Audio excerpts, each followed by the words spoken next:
আমি একটা ছোট্ট ঘটনা বলি। আমি যখন প্রেসিডেন্সি কারেকশনাল হোম অর্থাৎ আলিপুরের জেল, এটা মানে প্রেসিডেন্সি, ওখানে ছিলাম, আমার নিউমোনিয়া হয় মারাত্মক।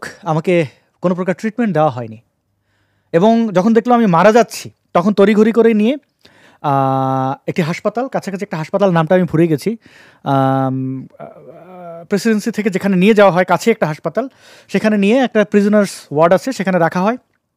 আমি অজ্ঞান, মধ্যরাতে জ্ঞান ফিরলো, দেখলাম একটা মানুষ এরকম হাত পা এরকম করে চিত হয়ে আছে স্ট্রেচারের উপরে। কী হয়েছে? লোকটা মারা গেছে, কারণ মারা যাওয়ার আগে সে অনেক চিৎকার করছিল। তো আমি ওই থেকে আমার জ্ঞান ফেরে, এবং লোকটা মারা গেল। সারা রাত ওই লাশের সাথেই ঘুমালাম, আরও 2-1 ছিল, সবাই রোগী। এবং পরদিন 12টার দিকে সেই লাশ নিয়ে যাওয়া হলো।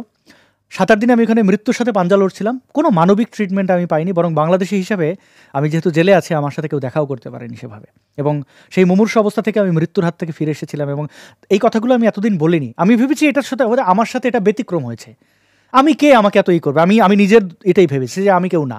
কিন্তু আজকে মাসুদ ভাইয়ের সাথে যেটা করেছে, সেখানে ভারত আমাদের সুস্পষ্ট মেসেজ দিয়ে দিয়েছে যে আপনি কে ভারতের কাছে। তো কেউ যদি নিজ চেষ্টায় ভারতে গিয়ে এরকম বিপদে পড়তে চান, যেতে পারেন, কিন্তু আমি কাউকেই প্রেফার করব না। এবং ভারতকে আমি অফিসিয়ালি, যেহেতু তারা অফিসিয়ালি আমাদেরকে শত্রু রাষ্ট্র মনে করছে, আমি অফিসিয়ালি তাদেরকে শত্রু হিসেবেই দেখছি, পাকিস্তানের যেভাবে দেখে ওই।